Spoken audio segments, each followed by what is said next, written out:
Good morning all of you दोस्तों। आप सभी का एमके शाह क्लासेस में स्वागत है। ये आधुनिक भारत का इतिहास चल रहा था घटना चक्र, और इस घटना चक्र में ये आखिरी लेक्चर है। इसके बाद एक विविध आएगा। तो इसमें हम लोग देखेंगे भारत का संवैधानिक विकास। भारत के संवैधानिक विकास से रिलेटेड जो बहुत ही महत्वपूर्ण क्वेश्चन 73 क्वेश्चन है, इनको इस वीडियो में हम लोग कवर करेंगे, जो कि विभिन्न एग्जामों में पूछे गए हैं। और ये लेक्चर नंबर 51 है। इसके बाद जो है एक आधुनिक भारत घटना चक्र का बचेगा विविध। तो विविध से रिलेटेड जितने भी क्वेश्चन हैं उनको भी देख लेंगे, और उसके साथ ही हमारा आधुनिक भारत का इतिहास कंप्लीट हो जाएगा।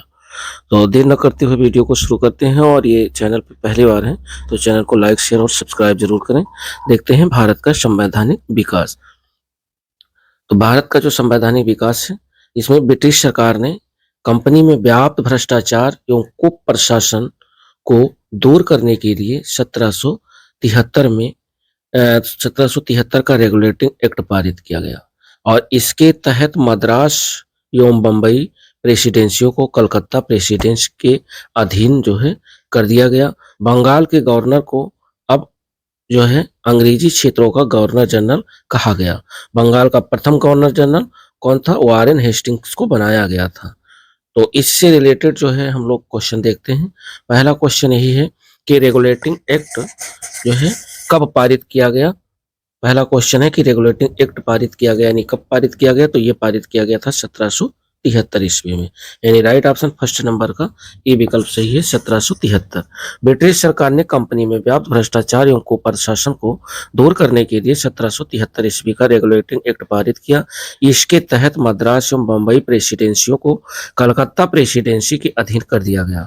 बंगाल के गवर्नर को अब अंग्रेजी क्षेत्र का गवर्नर जनरल कहा गया, और बंगाल का प्रथम गवर्नर जनरल वारेन हेस्टिंग्स को बनाया गया था। इसके नीचे जो फैक्ट्स हैं, यहां से कोई क्वेश्चन पूछे जाते हैं। दूसरा क्वेश्चन कह रहा है कि किस साल रेगुलेटिंग एक्ट पारित किया गया था। ये वेरी वेरी इंपॉर्टेंट क्वेश्चन है। तो ये 1773 ईस्वी में जो है रेगुलेटिंग एक्ट पारित किया गया था। तो सेकंड नंबर का राइट ऑप्शन सी विकल्प सही है, 1773। 3 नंबर क्वेश्चन कह रहा है कि रेगुलेटिंग एक्ट किस वर्ष पारित किया गया। तो वही क्वेश्चन रिपीट कर रहा है। तो क्वेश्चन नंबर 3 का भी राइट ऑप्शन डी विकल्प है, 1773। 1773 में रेगुलेटिंग एक्ट पारित किया गया था वारेन हेस्टिंग के समय में। और क्वेश्चन नंबर 4 कह रहा है कि निम्नलिखित अधिनियमों में से प्रथम बार किसमें गवर्नर जनरल ऑफ बंगाल के पद हेतु प्रावधान किया गया था। तो पहली बार जो है गवर्नर जनरल ऑफ बंगाल के पद के लिए जो प्रावधान किया गया था, ये किया गया था रेगुलेटिंग अधिनियम 1773, यानी रेगुलेटिंग एक्ट 1773 के तहत पहली बार गवर्नर जनरल ऑफ बंगाल के लिए जो है बंगाल के पद के लिए जो है प्रावधान किया गया था। क्वेश्चन नंबर 5 कह रहा है कि निम्न में से किसके अंतर्गत भारत में सर्वप्रथम सर्वोच्च न्यायालय की स्थापना हुई थी। तो भारत में सर्वप्रथम जो है सर्वोच्च न्यायालय की जो स्थापना हुई थी वो रेगुलेटिंग एक्ट 1773 के तहत की गई थी। तो राइट ऑप्शन जो है 5 नंबर का ए विकल्प सही है, रेगुलेटिंग अधिनियम 1773। कह रहा है कि रेगुलेटिंग एक्ट 1773 द्वारा सर्वप्रथम कलकत्ता में एक सर्वोच्च न्यायालय की स्थापना की गई। इसमें एक मुख्य न्यायाधीश तथा 3 अन्य न्यायाधीश की व्यवस्था की गई। इस सर्वोच्च न्यायालय को सामान्य न्यायालय एवं देश विधि के न्यायालय, नौसेना विधि के न्यायालय तथा धार्मिक न्यायालय के रूप में कार्य करना था। यह उच्चतम न्यायालय 1774 ईस्वी में गठित किया गया था, और एलिजा एम्पे, ध्यान रखिएगा, एलिजा एम्पे इसके मुख्य न्यायाधीश तथा रॉबर्ट चैम्बर्स, स्टेफन सीजर और ली मास्टर एवं जॉन हाइड अन्य न्यायाधीश नियुक्त हुए थे। तो पहले जो है उच्चतम न्यायालय के जो पहले न्यायाधीश थे वो थे एलिजा एम्पे। ये भी क्वेश्चन कई बार पूछा गया है, तो ध्यान रखिएगा। 6 नंबर क्वेश्चन कह रहा है कि कलकत्ता में सुप्रीम कोर्ट भारत में प्रथम बार किस अधिनियम के द्वारा बनाई गई थी। तो कलकत्ता में सुप्रीम कोर्ट भारत में पहली बार जो अधिनियम के तहत बनाई गई थी वो रेगुलेटिंग एक्ट 1773 के तहत बनाई गई थी। तो इसमें कोई भी ऑप्शन सही नहीं है, राइट ऑप्शन आपका ई विकल्प इसमें सही है। 7 नंबर क्वेश्चन कह रहा है कि ईस्ट इंडिया कंपनी द्वारा स्थापित उच्चतम न्यायालय के प्रथम मुख्य न्यायाधीश कौन थे? तो ईस्ट इंडिया कंपनी द्वारा स्थापित उच्चतम न्यायालय के जो पहले मुख्य न्यायाधीश थे वो थे एलिजा एम्पे। तो एलिजा एम्पे यानी राइट ऑप्शन 7 नंबर का ए विकल्प सही है, एलिजा एम्पे। और क्वेश्चन नंबर 8 कह रहा है कि भारत के गवर्नर जनरल को किस एक्ट के द्वारा अपनी समिति के निर्णय को अस्वीकार करने का अधिकार मिला था? तो ये अधिकार मिला था 1786 एक्ट के तहत, यानी राइट ऑप्शन 8 नंबर का सी विकल्प सही है। 1786 ईस्वी का जो एक्ट आया था उसके तहत जो है निर्णय को अस्वीकार करने का अधिकार मिला था। इसमें लिखा हुआ है कि 1786 ईस्वी में एक अधिनियम ब्रिटिश संसद के सम्मुख इस भावना से रखा गया ताकि कॉर्नवालिस को भारत के गवर्नर जनरल का पद स्वीकार करने के लिए मान लिया जाए। वह गवर्नर जनरल तथा मुख्य सेनापति दोनों की शक्तियां लेना चाहता था। नए अधिनियम के अनुसार यह सब स्वीकार हो गया तथा उसे विशेष अवस्था में अपनी परिषद के निर्णयों को रद्द करने तथा अपने निर्णयों को लागू करने का अधिकार भी दे दिया गया। आगे क्वेश्चन नंबर 9 कह रहा है कि निम्नलिखित में से किस अधिनियम के तहत लॉर्ड कॉर्नवालिस को अपनी काउंसिल के फैसले को रद्द करने का अधिकार मिला था? तो ये अधिकार मिला था 1786 एक्ट के तहत। तो राइट ऑप्शन 9 नंबर का भी विकल्प सही है, 1786 ईस्वी का जो एक्ट था उसके तहत। क्वेश्चन नंबर 10 कह रहा है जो कि दिया हुआ है, इसमें कह रहा है कि 1793 ईस्वी में एक विनियमन द्वारा जिला कलेक्ट्रेट को उसकी न्यायिक शक्तियों से वंचित कर दिया गया और केवल संग्राहक अभिकर्ता बना दिया गया। ऐसे विनिमय का जो कारण था वो क्या था? तो इसमें 4 ऑप्शन दिए हुए हैं। पहला है कह रहा है लॉर्ड कॉर्नवालिस ने महसूस किया कि जिला कलेक्ट्रेट के राजस्व संग्रह की जो दक्षता है अन्य कार्यों के बोझ न रहने से बहुत अधिक बढ़ जाएगी। दूसरा विकल्प कह रहा है बी कि लॉर्ड कॉर्नवालिस ने महसूस किया कि न्यायिक शक्तियां अनिवार्य रूप से यूरोपियन के हाथ में होनी चाहिए जबकि जिलों में राजस्व संग्रह का कार्य भारतीयों को सौंपा जा सकता है। और तीसरा कह रहा है कि लॉर्ड कॉर्नवालिस जिला कलेक्ट्रेट में संकेंद्रित इतनी विस्तृत शक्ति से सतर्क हो गया और महसूस करता था कि एक व्यक्ति में इतनी परम शक्ति का होना अवांछनीय है। तो राइट ऑप्शन आपका सी विकल्प ही सही है। क्वेश्चन नंबर क्या है 10 का सी विकल्प सही है, क्योंकि कॉर्नवालिस जिला कलेक्ट्रेटों को अधिक शक्तिशाली नहीं बनने देना चाहता था, अतः उसने शक्ति के पृथक्करण सिद्धांत को अपनाया था। क्वेश्चन नंबर 11 कह रहा है कि भारतीय व्यापार में ईस्ट इंडिया कंपनी का एकाधिकार समाप्त किया गया। तो भारतीय व्यापार में ईस्ट इंडिया कंपनी का जो एकाधिकार है वह कब समाप्त किया गया? तो वह समाप्त किया गया 1813 ईस्वी में, अर्थात राइट ऑप्शन 11 नंबर का सी विकल्प सही है, 1813 ईस्वी में। 1813 ईस्वी का जो चार्टर था, चार्टर एक्ट के द्वारा कंपनी का भारतीय व्यापार का एकाधिकार समाप्त कर दिया गया। यद्यपि उसके चीन के व्यापार तथा चाय के व्यापार का एकाधिकार चलता रहा। इस चार्टर कानून ने ही कंपनी के भारतीय क्षेत्रों में ईसाई मिशनरियों के प्रवेश की अनुमति दे दी थी। और क्वेश्चन नंबर 12 कह रहा है कि किस अधिनियम के द्वारा ब्रिटिश संसद ने चाय और चीन के साथ व्यापार को छोड़कर ईस्ट इंडिया कंपनी के भारत के साथ व्यापारिक एकाधिकार को समाप्त कर दिया था? तो ये समाप्त कर दिया था 1813 का चार्टर अधिनियम के तहत, यानी राइट ऑप्शन 12 नंबर का ए विकल्प सही है, 1813 का चार्टर अधिनियम के तहत। क्वेश्चन नंबर 13 कह रहा है कि निम्नलिखित में से किस अधिनियम के द्वारा ब्रिटिश ईस्ट इंडिया कंपनी का भारत में व्यापारिक एकाधिकार समाप्त किया गया? तो भारत में जो व्यापारिक एकाधिकार समाप्त किया गया था वह चार्टर एक्ट 1813 के तहत समाप्त किया गया था, अर्थात राइट ऑप्शन 13 नंबर का भी विकल्प सही है, 1813 का चार्टर एक्ट के तहत। 14 नंबर क्वेश्चन कह रहा है कि चार्टर अधिनियम 1813 भारत के लिए महत्वपूर्ण समझे जाने का निम्नलिखित में से कौन सा एक कारण है? तो ये कारण इसमें जो ऑप्शन सी सही है ये है कि इसके द्वारा भारतीयों की शिक्षा के लिए वित्तीय प्रावधान किया गया था। तो भारतीय शिक्षा के लिए जो वित्तीय प्रावधान किया गया था ये भी चार्टर अधिनियम 1813 के तहत ही किया गया था। तो राइट ऑप्शन इसका 14 का सी विकल्प सही है, जो कि बहुत ही इंपॉर्टेंट क्वेश्चन है। कह रहा है चार्टर अधिनियम 1813 को भारत के लिए महत्वपूर्ण बनाने हेतु प्रावधान यह था कि 1 लाख रुपये वार्षिक विद्वान भारतीयों के प्रोत्साहन, साहित्य के सुधार तथा पुनरुत्थान के लिए तथा भारतीय प्रदेशों में विज्ञान की उन्नति एवं आरंभ करने के लिए पृथक रख दिया जाए। इस धारा के अनुसार सरकार ने जनता में शिक्षा प्रसार का बीड़ा उठाया। क्वेश्चन नंबर 15 कह रहा है कि चार्टर एक्ट 1833, चार्टर एक्ट जो 1833 आया था में निम्न प्रावधानों में से कौन एक नहीं था? तो ईस्ट इंडिया कंपनी की व्यापारिक गतिविधियों का समापन करना, ये चार्टर अधिनियम 1813 के तहत था। काउंसिल भी कह रहा है कि काउंसिल में परम सत्ताधारी के पद नाम को भारत के गवर्नर जनरल के पद नाम में बदलना, ये भी 1833 के चार्टर एक्ट में शामिल था। तीसरा कह रहा है कि काउंसिल में गवर्नर जनरल को विधिकर्ता की सभी शक्तियां प्रदान करना, ये भी चार्टर एक्ट 1833 में था। बट गवर्नर जनरल की जो काउंसिल में विधि सदस्य के रूप में एक भारतीय की नियुक्ति, यह शामिल नहीं था चार्टर एक्ट 1833 में। तो 15 नंबर का जो राइट ऑप्शन है वह डी विकल्प सही है कि गवर्नर जनरल की काउंसिल में विधि सदस्य के रूप में भारतीय की नियुक्ति न हो। अर्थात चार्टर एक्ट 1833 द्वारा कंपनी के सभी वाणिज्यिक अधिकार समाप्त कर दिए गए तथा उसे भविष्य में केवल राजनीतिक कार्य ही करने थे। इस अधिनियम के द्वारा बंगाल के गवर्नर जनरल अब समूचे भारत का गवर्नर जनरल बन गया। इस अधिनियम के द्वारा कानून बनाने के लिए गवर्नर जनरल की परिषद में एक कानूनी सदस्य चौथे सदस्य के रूप में शामिल किया गया। वह सदस्य भारतीय नहीं बल्कि अंग्रेज होना था। सर्वप्रथम मैकाले की विधि सदस्य के रूप में परिषद में शामिल किया गया था। तो जो विकल्प डी है यह असत्य है। 16 नंबर क्वेश्चन कह रहा है कि लोक सेवाओं की परीक्षा इंग्लैंड तथा भारत में एक साथ करने की जो संस्कृति थी वो निम्न में से किसके द्वारा की गई थी?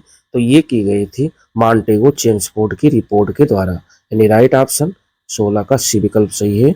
मॉन्टेगो चेम्सफोर्ड रिपोर्ट के द्वारा लोक सेवा की जो परीक्षा है वह इंग्लैंड और भारत में एक साथ करने की संस्कृति की गई थी। क्वेश्चन नंबर 17 कह रहा है कि नागरिक सेवाओं के लिए प्रतियोगी परीक्षा प्रणाली को सिद्धांत स्वीकार किया गया था। ये स्वीकार किया गया था 1853 में। तो राइट ऑप्शन 17 का बी विकल्प सही है 1853। 1853 के चार्टर एक्ट में ये व्यवस्था की गई कि नियंत्रण बोर्ड और उसके अन्य पदाधिकारियों का वेतन सरकार निश्चित करेगी परंतु धन कंपनी देगी। डायरेक्टरों की संख्या 24 से घटकर 18 कर दी गई। उसमें 6 क्राउन द्वारा मनोनीत किए जाने थे, जिसमें प्रावधानित था कि नियुक्तियां अब प्रतियोगी परीक्षाओं के द्वारा की जाएंगी, जिसमें किसी प्रकार का भेदभाव नहीं किया जाएगा। 18 नंबर क्वेश्चन कह रहा है कि निम्नलिखित में से किस कानून ने पहली बार भारत में एक क्रियाशील विधान परिषद का सृजन किया? तो ये किया था चार्टर एक्ट 1853 के तहत। अर्थात राइट ऑप्शन 18 का सी विकल्प सही है चार्टर एक्ट 1853। 1853 ईस्वी के चार्टर एक्ट के द्वारा कार्यपालिका तथा विधायी शक्तियों को पृथक करने का एक निश्चित कदम उठाया गया। भारत के लिए पहली बार एक पृथक विधान परिषद की स्थापना की गई और विधान परिषद में 12 सदस्य हो सकते थे। 19 नंबर क्वेश्चन कह रहा है कि निम्न में से किस एक वर्ष से ब्रिटिश सरकार अंतिम रूप से भारत एवं इंग्लैंड में एक ही समय साथ साथ इंडियन सिविल सर्विसेज ICS की परीक्षा आयोजित करने हेतु सहमत हुई थी? तो ये सहमत हुई थी 1922 ईस्वी में। यानी राइट ऑप्शन 19 का ए विकल्प सही है 1922। वर्ष 1922 से इंडियन सिविल सर्विसेज में परीक्षा भारत में भी आयोजित होने लगी। इसके पूर्व केवल इंग्लैंड में आयोजित होती थी। वर्ष 1926 में भारत में एक लोक सेवा आयोग का गठन किया गया। कब किया गया? 1926 में, ध्यान रखिएगा। और वर्ष 1935 के अधिनियम के तहत लोक सेवा आयोग के स्थान पर संघीय लोक सेवा आयोग का गठन हुआ। वर्ष 1937 से संघीय लोक सेवा आयोग ने ब्रिटिश लोक सेवा आयोग से स्वतंत्र परीक्षा आयोजित कराना प्रारंभ किया। वर्ष 1950 में संविधान के लागू होने के बाद संघीय लोक सेवा आयोग EPS का नाम बदलकर संघ लोक सेवा आयोग UPSC कर दिया गया। आगे 20 नंबर क्वेश्चन कह रहा है जो कि कोड पर आधारित है। कह रहा है कि भारतीय सिविल सेवा के संदर्भ में निम्नलिखित में से कौन से कथन सत्य हैं? पहला कह रहा है कि भारत सरकार अधिनियम 1919 में भारतीय सिविल सेवा के लिए एक अलग परीक्षा का प्रावधान किया गया जो भारत में नहीं होनी थी। और दूसरा कह रहा है कि भारतीय सिविल सेवा में 1941 में भारतीयों का प्रतिशत यूरोपवासियों से अधिक था। तो कह रहा है कि नीचे दिए गए कोड से सही उत्तर का चुनाव करिए। तो उपयुक्त जो सही उत्तर है वह राइट ऑप्शन आपका सी है, यानी 1 और 2 दोनों सही है। वर्ष 1922 से भारत सरकार अधिनियम 1919 के आधार पर सिविल सेवा परीक्षा का आयोजन भारत में भी आरंभ हुआ। 1 जनवरी 1941 को सिविल सेवा में भारतीयों को 617 की भागीदारी और यूरोपियों की 550 से ज्यादा हो गई थी। कब? ये 1941 में। ये 21 नंबर क्वेश्चन, ये भी कोड पर मैचिंग पे आधारित है। सूची फर्स्ट को सूची सेकंड के साथ मैच कराना है। सूची फर्स्ट और सूची सेकंड। पहला सूची फर्स्ट में दिया है कि नियंत्रण परिषद की स्थापना, सर्वोच्च न्यायालय की स्थापना और ईसाई मिशनरियों को भारत में कार्य करने की अनुमति, गवर्नर जनरल परिषद की कानूनी सदस्य की नियुक्ति। और इधर ये एक्ट दिए हुए हैं कि कौन सा जो है किस एक्ट के तहत बनाया गया था। तो इसको हम लोग मैच करते हैं। जो पहला है नियंत्रण परिषद की स्थापना। नियंत्रण परिषद की स्थापना एक पिट का भारतीय अधिनियम 1774 से के तहत आया था। और सर्वोच्च न्यायालय की जो स्थापना की गई थी वो नियामक अधिनियम, यानी ये 1773 रेगुलेटिंग 1773 के तहत सर्वोच्च न्यायालय की स्थापना की गई थी। और ईसाई मिशनरियों को भारत में कार्य करने की जो अनुमति दी गई थी वह चार्टर अधिनियम 1813 के तहत दिया गया था। तो ये सी का तो तीसरा सही है। और गवर्नर जनरल परिषद में कानूनी सदस्य की जो नियुक्ति है ये भी जो है चार्टर अधिनियम 1833 के तहत हुआ था। तो राइट ऑप्शन आपका बी विकल्प सही है। 2, 1, 3, 4 बी विकल्प इसका सही है। 21 नंबर का सही सुमेलन है, क्योंकि इसमें जो है कह रहा है कि पिट्स का जो इंडिया अधिनियम था वह आया था 1784 में। सर्वोच्च न्यायालय की स्थापना रेगुलेटिंग एक्ट 1773 के तहत। और ईसाई मिशनरियों को भारत में प्रवेश, बसने, कार्य करने की जो अनुमति दी गई थी वो चार्टर अधिनियम 1813 के तहत दी गई थी।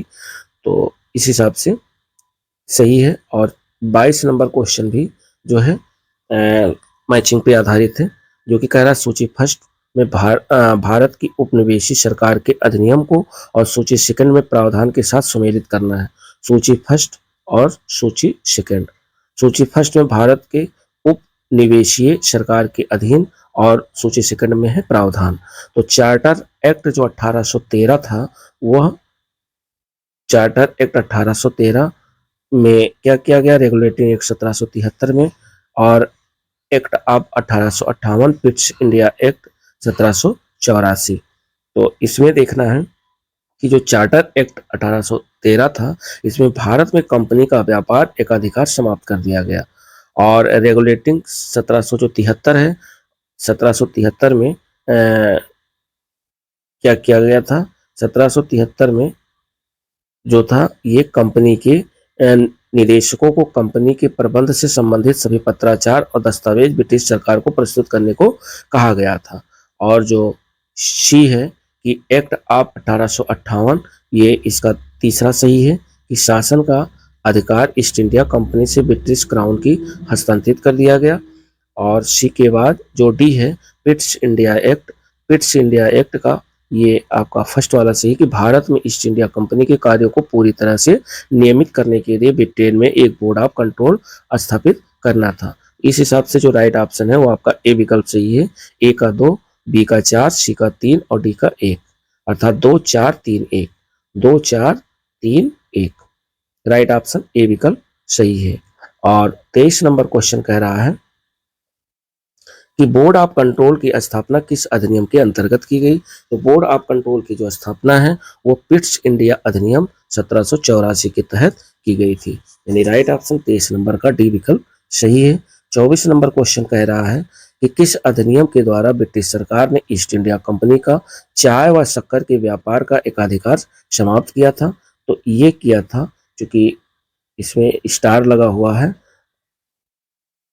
चार्टर एक्ट जो है ये 1833। इसमें देखते हैं क्या कह रहा है कि यदि प्रश्न में चाय व शक्कर के स्थान पर चाय व चीन के साथ वाक होता तो डी सही होता। और लोक सेवा आयोग ने भी इस प्रश्न को गलत मानते हुए इसके लिए बोनस अंक दिए थे। यानी जो है लोक सेवा आयोग ने इस प्रश्न को गलत माना था। तो अगर ये चाय शक्कर ना होता, चाय के साथ अगर चीन होता तो आंसर आपका डी सही होता। इसलिए इस 24 नंबर में कोई भी विकल्प सही नहीं है। 25 नंबर क्वेश्चन कह रहा है कि ब्रिटिश ईस्ट इंडिया कंपनी ने चाय के व्यापारिक एकाधिकार को खो दिया था। ये कब खो दिया था? तो 1833 के चार्टर एक्ट के द्वारा ब्रिटिश ईस्ट इंडिया कंपनी ने चाय के व्यापारिक एकाधिकार को खो दिया था। 1857 और 1757 और 1764 के युद्ध, जो कि प्लासी का युद्ध 1757 में हुआ और बक्सर का युद्ध 1764 में हुआ, के बाद ब्रिटिश ईस्ट इंडिया कंपनी ने समय समय पर कई एक्ट पारित किए, जो इस प्रकार हैं। 1773 ईस्वी का जो रेगुलेटिंग एक्ट है, 1784 का ब्रिटिश इंडिया एक्ट, 1793 का चार्टर अधिनियम। इसके द्वारा नियंत्रण बोर्ड के सदस्यों तथा कर्मचारियों के वेतन आदि को भारतीय राजस्व में से देने की व्यवस्था की गई। 1813 ईस्वी का जो चार्टर अधिनियम था, प्रमुख प्रावधान इसमें निम्न थे। पहला था कि कंपनी के अधिकार पत्रों को 20 वर्षों के लिए बढ़ाना। दूसरा था कंपनी के भारत के साथ व्यापार करने के एकाधिकार को छीन लिया, लेकिन उसे चीन के साथ व्यापार और पूर्वी देशों के साथ चाय के व्यापार के संबंध में 20 वर्षों के लिए एकाधिकार प्राप्त रहा। और 1833 ईस्वी का चार्टर अधिनियम, इसके द्वारा कंपनी के व्यापारिक एकाधिकार पूर्णतः समाप्त कर दिए गए। अब कंपनी का कार्य ब्रिटिश सरकार की ओर से मात्र भारत का शासन करना रह गया। 26 नंबर क्वेश्चन कह रहा है कि निम्नलिखित में से किस वर्ष वर्तमान उत्तर प्रदेश का प्राय संपूर्ण क्षेत्र बंगाल प्रेसिडेंस से अलग करके आगरा प्रेसिडेंस के अधीन कर दिया गया था? तो ये किया गया था 1834 ईस्वी में। 26 नंबर का राइट ऑप्शन सी विकल्प सी, 1834। चार्टर एक्ट 1833 के तहत 14 नवंबर 1834 को बंगाल के विभाजन कर चौथी प्रेसिडेंसी आगरा प्रेसिडेंसी का निर्माण किया गया। अन्य तीनों प्रेसिडेंसी बंगाल, बॉम्बे तथा मद्रास थी। आगरा प्रेसिडेंसी का गवर्नर सर सीटी मैटकाप को नियुक्त किया गया था। 27 नंबर क्वेश्चन कह रहा है कि भारत का शासन ईस्ट इंडिया कंपनी से क्राउन को हस्तांतरित किया गया। ये कब किया गया था? ये किया गया था 1858 के भारत सरकार अधिनियम के अंतर्गत। यानी राइट ऑप्शन 27 का सी विकल्प सही है, 1858 के भारत सरकार अधिनियम के अंतर्गत। 1858 के भारत सरकार अधिनियम यानी गवर्नमेंट्स ऑफ इंडिया एक्ट 1858 के द्वारा भारतीय प्रशासन का नियंत्रण कंपनी से छीनकर ब्रिटिश क्राउन को सौंप दिया गया।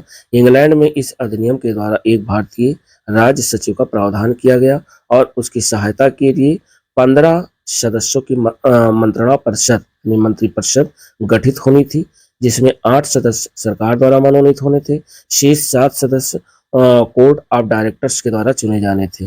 अब बोर्ड ऑफ डायरेक्टर और बोर्ड ऑफ कंट्रोल के समस्त अधिकार भारत सचिव को सौंप दिए गए। क्वेश्चन नंबर 28 कह रहा है, जो कि कूट पर आधारित है।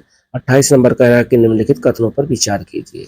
पहला कथन कह रहा है कि चार्टर एक्ट 1853 के द्वारा ईस्ट इंडिया कंपनी के भारतीय व्यापार के एकाधिकार को उत्साहित कर दिया गया। दूसरा कह रहा है कि गवर्नमेंट्स ऑफ इंडिया एक्ट 1858 के अंतर्गत ब्रिटिश संसद ने ईस्ट इंडिया कंपनी को पूर्णतः समाप्त कर भारत में सीधा शासन करने का उत्तरदायित्व ग्रहण किया। तो ये जो 28 नंबर का जो राइट ऑप्शन है वह बी विकल्प सही है, केवल दूसरा सही है। यानी फर्स्ट गलत है और दूसरा सही है, केवल और केवल दूसरा सही है। तो राइट ऑप्शन 28 का बी विकल्प सही है। 29 नंबर क्वेश्चन कह रहा है कि निम्नलिखित में से किस एक्ट के द्वारा भारत के गवर्नर जनरल को अध्यादेश जारी करने की शक्ति प्रदान की गई? तो ये एक्ट था Indian council act 1861।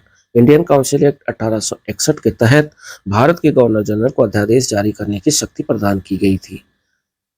Indian council act 1861 के द्वारा गवर्नर जनरल को अध्यादेश जारी करने की शक्ति प्रदान की गई। ये अध्यादेश अधिकाधिक 6 माह तक लागू जो है रह सकते थे। 30 नंबर क्वेश्चन कह रहा है कि ब्रिटिश इंडिया के निम्नलिखित में से किस एक के अधिनियम ने सामूहिक कार्य चालन के स्थान पर विभाग या विभागीय पद्धति द्वारा वायसराय की कार्यकारिणी परिषद पर उसके प्राधिकार को और बल प्रदान किया गया? तो ये किया गया था इंडियन काउंसिल एक्ट 1861 के तहत। यानी राइट ऑप्शन 30 नंबर का ए विकल्प सही है।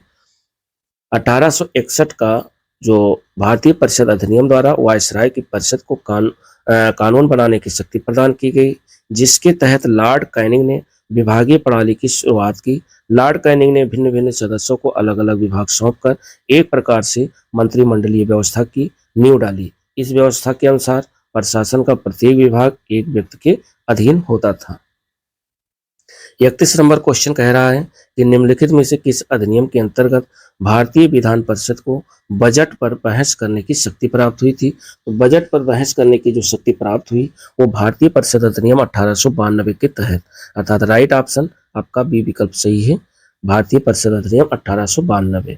भारतीय परिषद 1892 के अनुसार विधानमंडल के सदस्यों को दो अधिकार दो क्षेत्रों में बढ़ा दिए गए। एक तो पहला ये था कि बजट पर उन्हें अपने विचार प्रकट करने का अधिकार दिया गया, यद्यपि इस विषय पर कोई प्रस्ताव रखने अथवा सदन में मत विभाजन कराने का अधिकार उन्हें नहीं था। दूसरा था कि सार्वजनिक हित के मामले में 6 दिन की सूचना देकर प्रश्न पूछने का भी अधिकार दिया गया। क्वेश्चन नंबर 32 कह रहा है कि निम्नलिखित में से किस अधिनियम के द्वारा अंग्रेजों ने भारत में सर्वप्रथम परोक्ष निर्वाचन प्रणाली की शुरुआत की। तो भारत में यानी अंग्रेजों ने भारत में सर्वप्रथम परोक्ष निर्वाचन प्रणाली की जो शुरुआत की थी वो 1892 ईस्वी में की थी, यानी राइट ऑप्शन 32 का डी विकल्प सही है, 1892। 1892 अधिनियम के द्वारा अंग्रेजों ने भारत में सर्वप्रथम परोक्ष निर्वाचन प्रणाली की शुरुआत की थी। और क्वेश्चन नंबर 33 कह रहा है कि भारत में मीडिया को नियंत्रित करने के लिए एक्ट कब पारित किए गए थे। तो भारत में मीडिया को नियंत्रित करने के लिए जो एक्ट पारित किए गए वो 1835, 1867, 1878 और 1908 में पारित किए गए थे, यानी राइट ऑप्शन ए विकल्प सही है। 34 नंबर क्वेश्चन कह रहा है कि बॉम्बे, मद्रास और कलकत्ता में उच्च न्यायालयों की स्थापना कब हुई थी। तो बॉम्बे, मद्रास, कलकत्ता में जो उच्च न्यायालय की स्थापना की गई वो 1861 ईस्वी में की गई थी, यानी राइट ऑप्शन 34 का ए विकल्प सही है, 1861। बॉम्बे, मद्रास और कलकत्ता उच्च न्यायालयों की स्थापना ब्रिटिश संसद के द्वारा पारित 1861 ईस्वी के भारतीय उच्च न्यायालय अधिनियम के तहत 1862 ईस्वी में की गई थी। इस आधार पर अगर देखा जाए तो 62 तो है नहीं, तो निकटतम 1861 है। 35 नंबर क्वेश्चन कह रहा है कि भारत में ब्रिटेन के सभी संवैधानिक प्रयोगों में से सबसे कम समय तक जो चला था वो कौन था। तो भारत में ब्रिटेन के सभी संवैधानिक प्रयोगों में सबसे कम समय तक जो चला था वो चला था 1909 का इंडियन काउंसिल एक्ट, यानी राइट ऑप्शन 35 का सी विकल्प सही है, 1909 का Indian council act. 36 number question कह रहा है कि ब्रिटिश भारत में सांप्रदायिक प्रतिनिधित्व की व्यवस्था निम्नलिखित में से किस अधिनियम के द्वारा की गई थी। तो ये की गई थी मिंटो मार्ले सुधार अधिनियम के द्वारा, जो कि 1909 में आया था। तो राइट ऑप्शन 36 का बी विकल्प सही है, मिंटो मार्ले सुधार 1909। भारतीय परिषद अधिनियम 1909 में मिंटो मार्ले सुधार 1909 के द्वारा ब्रिटिश भारत में सांप्रदायिक प्रतिनिधित्व की व्यवस्था की गई, जिसके अंतर्गत मुसलमानों के लिए पृथक निर्वाचन मंडल की व्यवस्था करना था। गांधी जी ने कहा था कि मार्ले मिंटो सुधार ने हमारा सर्वनाश कर दिया है। 37 नंबर क्वेश्चन कह रहा है कि निम्न में से किस अधिनियम ने भारत में पृथक निर्वाचन मंडल का आरंभ किया। तो भारत में जो पृथक निर्वाचन मंडल का आरंभ किया गया था यह भारतीय परिषद अधिनियम 1909 के तहत किया गया था। तो राइट ऑप्शन 37 नंबर का डी विकल्प सही है, भारतीय परिषद अधिनियम 1909। 38 नंबर क्वेश्चन कह रहा है कि 20 अगस्त 1917 के सुधारों की घोषणा को जाना जाता है। 20 अगस्त 1917 के सुधार की जो घोषणा है उसको जाना जाता है मॉन्टेगू घोषणा के नाम से, यानी राइट ऑप्शन आपका 38 का ए विकल्प सही है, मॉन्टेगू घोषणा के नाम से। 20 अगस्त 1917 के सुधारों की घोषणा को तत्कालीन भारत सचिव एडविन मॉन्टेगू के नाम पर मॉन्टेगू घोषणा के नाम से जाना जाता है। और 39 नंबर क्वेश्चन कह रहा है कि द्वैध शासन का जनक किसे माना जाता है, या दोहरा शासन का जनक किसे माना जाता है। तो द्वैध शासन का जनक माना जाता है सर लियोनिल कार्टिस को, यानी राइट ऑप्शन डी विकल्प सही है, सर लियोनिल कार्टिस को। सर लियोनिल कार्टिस को द्वैध शासन का जनक माना जाता है। इसके द्वैध शासन संबंधी विचार भारत शासन अधिनियम 1919 का आधार बने थे। 40 नंबर क्वेश्चन कह रहा है कि मॉन्टेगू चेम्सफोर्ड की जो रिपोर्ट है वो कौन सी थी। तो मॉन्टेगू चेम्सफोर्ड की जो रिपोर्ट आई थी वो भारत सरकार अधिनियम 1919 के आधार पर बनाई गई थी, यानी 40 नंबर का राइट ऑप्शन बी विकल्प सही है, भारत सरकार अधिनियम 1919 का जो है आधार बनी थी। 41 नंबर क्वेश्चन कह रहा है कि 1919 में जब मॉन्टेगो चेम्सफोर्ड अधिनियम पास हुआ तब इंग्लैंड के प्रधानमंत्री कौन थे। तो 1919 में जब मॉन्टेगो चेम्सफोर्ड अधिनियम पास हुआ उस समय इंग्लैंड के जो प्रधानमंत्री थे वो लॉर्ड जॉर्ज थे, अर्थात राइट ऑप्शन आपका ए विकल्प सही है, लॉर्ड जॉर्ज। वर्ष 1919 में जब मॉन्टेगो चेम्सफोर्ड अधिनियम पास हुआ था तब इंग्लैंड के प्रधानमंत्री डेविड लॉर्ड जॉर्ज थे। ये वर्ष 1916 से 1922 ईस्वी तक इंग्लैंड के प्रधानमंत्री रहे। 42 नंबर क्वेश्चन कह रहा है कि प्रांतों में द्वैत शासन प्रणाली किस अधिनियम के अंतर्गत लागू की गई थी। तो प्रांतों में द्वैत शासन प्रणाली ये लागू की गई थी 1919 अधिनियम के तहत, यानी राइट ऑप्शन 42 का सी विकल्प सही है, 1919।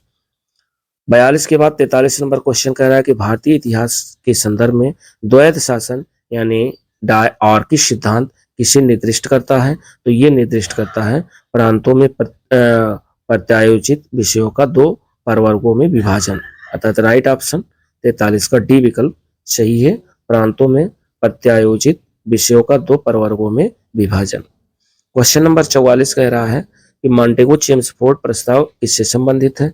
ये संबंधित है संवैधानिक सुधार से, यानी राइट ऑप्शन 44 का डी विकल्प सही है, संवैधानिक सुधार से। 45 नंबर क्वेश्चन कह रहा है कि भारत सरकार अधिनियम 1919 ने निम्नलिखित में से किसको स्पष्ट रूप से परिभाषित किया था। तो ये परिभाषित किया था केंद्रीय एवं प्रांतीय सरकार की अधिकारिकता को, अर्थात राइट ऑप्शन 45 का डी विकल्प बी विकल्प सही है, केंद्रीय एवं प्रांतीय सरकारों की अधिकारिकता को। 45 के बाद हम लोग देखते हैं 46 नंबर क्वेश्चन।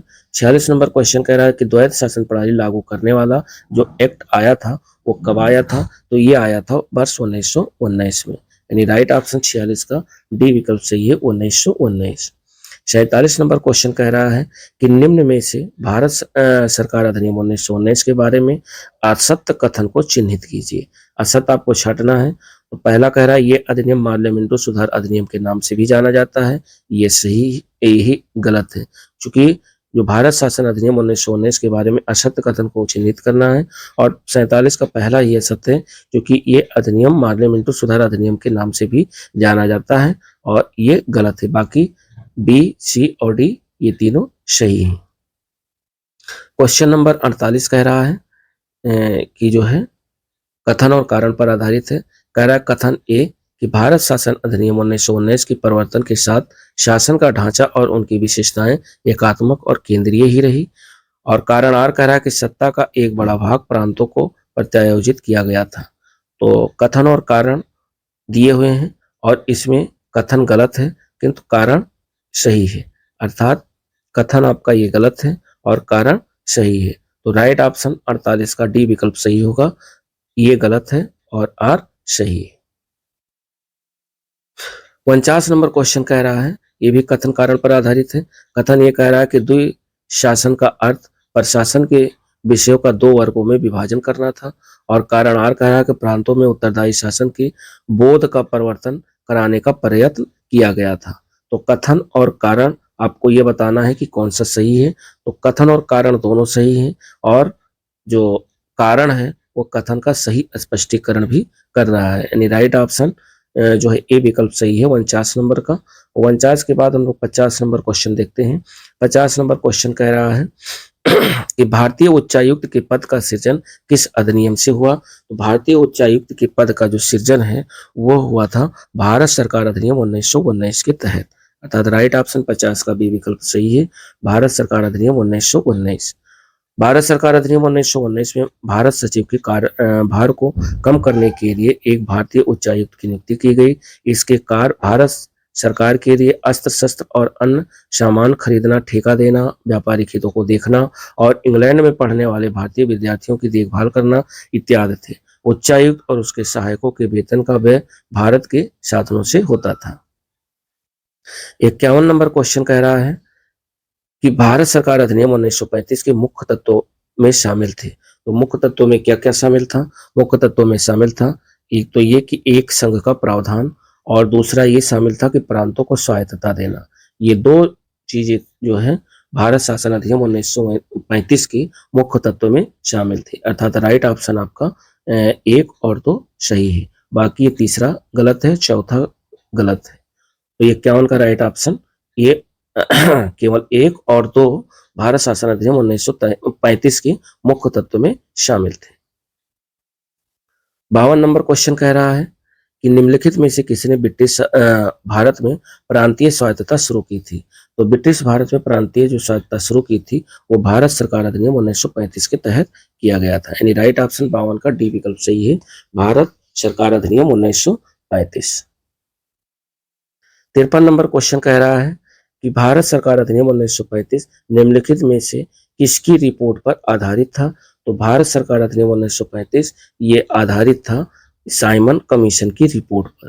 यानी राइट ऑप्शन 53 नंबर का डी विकल्प सही है, साइमन कमीशन। भारत सरकार अधिनियम 1919 में यह प्रावधान था कि राजनीतिक परिस्थिति का प्रत्येक 10 वर्ष के बाद पुनरावलोकन किया जाए। वर्ष 1927 से ही यह प्रक्रिया प्रारंभ कर दी गई थी और साइमन आयोग नियुक्त किया गया। सर्वदलीय कॉन्फ्रेंस ने नेहरू रिपोर्ट प्रस्तुत की। साइमन आयोग रिपोर्ट एवं गोलमेज सम्मेलन और अंग्रेजी सरकार के द्वारा प्रस्तुत श्वेत पत्र ये सभी 1935 के भारत सरकार अधिनियम के आधार पर बने थे। 54 नंबर क्वेश्चन कह रहा है कि निम्नलिखित कथनों पर विचार कीजिए। 1935 के भारत सरकार अधिनियम की कुछ जो विशेषताएं थी वो कौन कौन थी। तो इसमें थी गवर्नरी प्रांतों में द्वैध शासन की समाप्ति, एक तो ये पहला सही है। फिर गवर्नरों को विधायी क्रियाओं में निषेधाधिकार यानी वीटो की शक्ति तथा स्वयं द्वारा विधि बनाना, ये दूसरा भी शामिल है। और तीसरा कह रहा है सांप्रदायिक प्रतिनिधित्व के नियम की समाप्ति, ये शामिल नहीं है। अर्थात राइट ऑप्शन 1 और 2 आपके सही है, बी विकल्प 54 का सही है, केवल 1 और 2। 55 नंबर क्वेश्चन कह रहा है कि भारत सरकार अधिनियम 1935 ने समाप्त की थी। तो भारत सरकार अधिनियम 1935 ने क्या समाप्त किया था, ये समाप्त किया था प्रांतीय द्वैध शासन व्यवस्था को। यानी राइट ऑप्शन 55 का बी विकल्प सही है, प्रांतीय द्वैध शासन व्यवस्था को भारत सरकार अधिनियम 1935 ने समाप्त किया। 56 नंबर क्वेश्चन कह रहा है कि निम्नलिखित कथनों पर विचार कीजिए। गवर्नमेंट्स ऑफ इंडिया एक्ट 1935 में प्रांतीय स्वशासन का उपबंध था, या जो गवर्नमेंट्स ऑफ इंडिया एक्ट 1935 में प्रांतीय स्वशासन का उपबंध था, ये सही है। और एक संघीय न्यायालय ने फेडरल कोर्ट की स्थापना का उपबंध था, तो ये भी सही है। और तीसरा था केंद्र में अखिल भारतीय संघ का उपबंध था, तो ये भी सही है।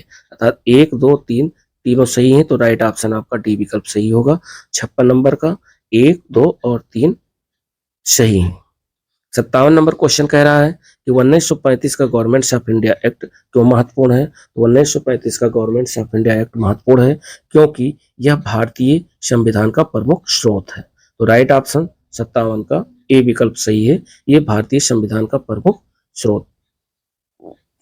58 नंबर क्वेश्चन कह रहा है कि 1935 के भारत शासन अधिनियम की निम्नलिखित में से कौन एक वैश्विक युक्त नहीं है। तो ये नहीं है केंद्र में साथ ही साथ राज्यों में द्वैध शासन।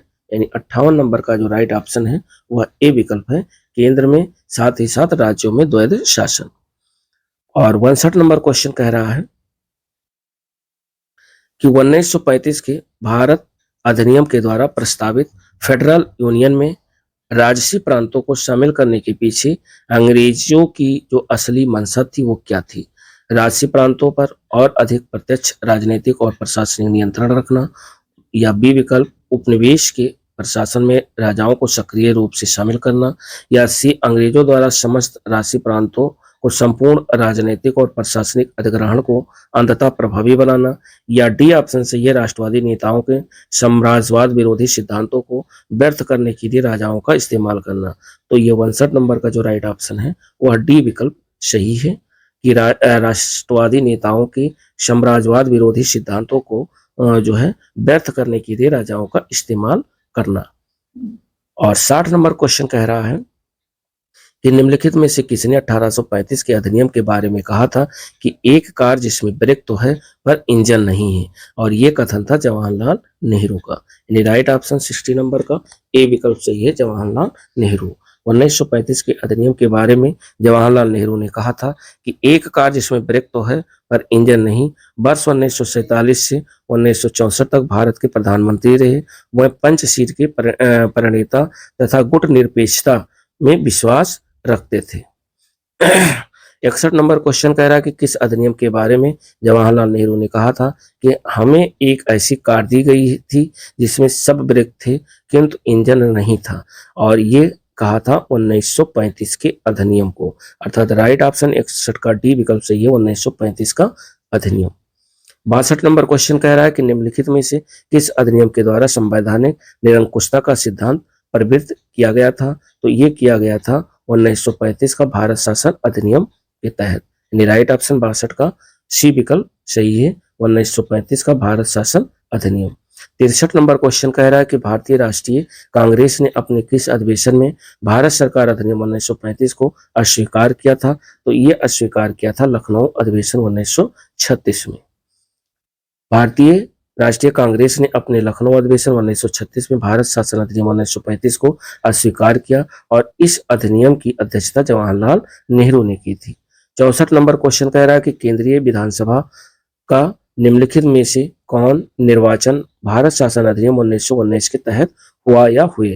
तो ये हुए थे जो है 1926 और जो है 1945, अर्थात राइट ऑप्शन आपका सी विकल्प सही है, ए और सी।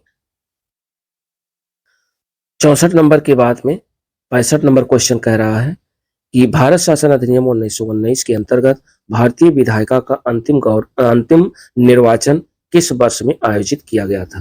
तो भारत शासन अधिनियम 1919 के अंतर्गत भारतीय विधायिका का जो अंतिम निर्वाचन है वह 1945 में किया गया था, यानी 65 नंबर का जो राइट ऑप्शन है वह सी विकल्प सही है, 1945।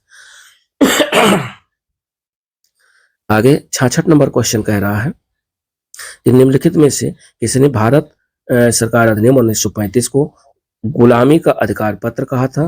तो ये कहा था जवाहरलाल नेहरू ने। भारत शासन अधिनियम 1935 को गुलामी का अधिकार पत्र कहा था जवाहरलाल नेहरू ने। राइट ऑप्शन 66 का ए विकल्प सही है, जवाहरलाल नेहरू।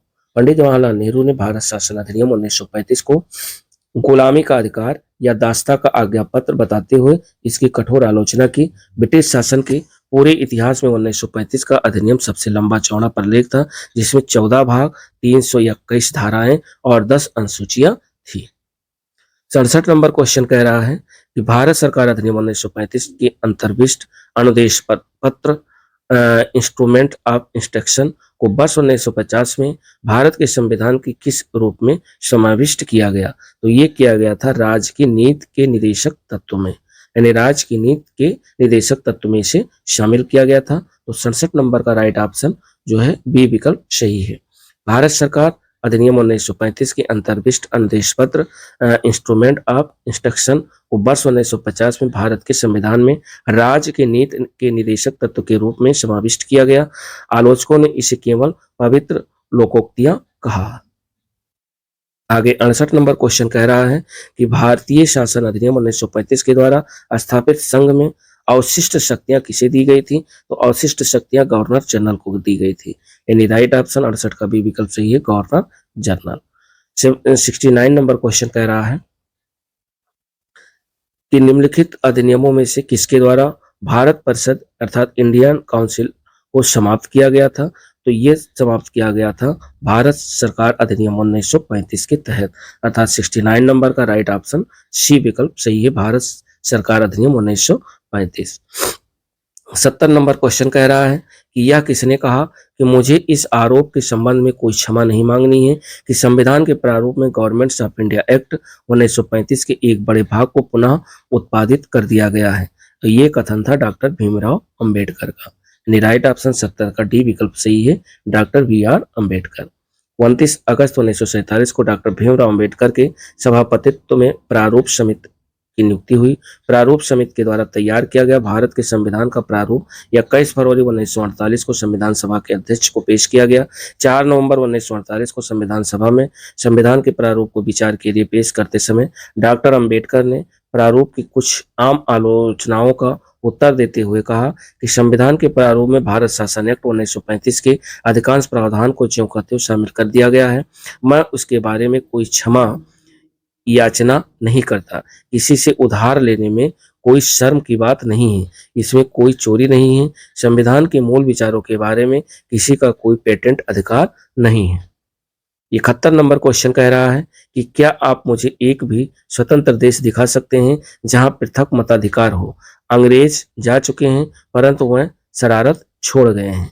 ये कथन था सरदार वल्लभ भाई पटेल। कह रहा है उपयुक्त वाक्यों में संविधान सभा के बहस में कहा गया था, तो सरदार वल्लभ भाई पटेल ने, अर्थात राइट ऑप्शन 71 का सी विकल्प सही है, सरदार वल्लभ भाई पटेल। कह रहा है संविधान सभा में पृथक निर्वाचन मंडल का विरोध करते हुए संयुक्त निर्वाचन मंडल के प्रस्ताव पर बोलते हुए सरदार वल्लभ भाई पटेल ने कहा कि क्या आप मुझे एक भी स्वतंत्र देश दिखा सकते हैं? अंग्रेज तो चले गए मगर जाते जाते शरारत का बीज बो गए। हम इस शरारत को और नहीं बढ़ाना चाहेंगे। और इसके साथ ही 72 नंबर क्वेश्चन, चूंकि ये कोट पर आधारित है और इसको हम लोग देखते हैं। इसमें कह रहा है कि सूची फर्स्ट को सूची सेकंड के साथ सुमेलित कीजिए। सूची फर्स्ट और सूची सेकंड। कह रहा द रेगुलेटिंग एक्ट 1773। तो रेगुलेटिंग एक्ट 1773 जो आया था, इसी के तहत जो है सुप्रीम कोर्ट की स्थापना की गई थी। तो ए का हो जाएगा 4। और भारतीय परिषद अधिनियम 1909 के तहत क्या किया गया था? तो भारतीय परिषद अधिनियम 1909 के तहत जो किया गया था वो किया गया था सांप्रदायिक निर्वाचन प्रणाली। और तीसरा कह रहा है कि भारतीय सरकार अधिनियम 1919 जो था, इसके तहत द्वैध शासन प्रारंभ किया गया था। और भारत सरकार अधिनियम 1935 के तहत प्रदेशों की स्वायत्तता के लिए प्रावधान किया गया था। तो राइट ऑप्शन अगर देखा जाए तो 4 3 2 1 अर्थात राइट ऑप्शन बी विकल्प सही है, 4 3 2 1। उसके बाद 72 नंबर क्वेश्चन कह रहा है कि ब्रिटिश शासनकाल में संविधान के विकास में कौन सा कानून ऐतिहासिक नहीं था? तो ऐतिहासिक नहीं था protection of civil rights act 1955। ये जो है ब्रिटिश शासन में संविधान के विकास में कोई भी कानून जो है ऐतिहासिक नहीं था। बाकी रेगुलेटिंग एक्ट 1773 था, चार्टर एक्ट 1833 था, गवर्नमेंट ऑफ इंडिया एक्ट 1919 था।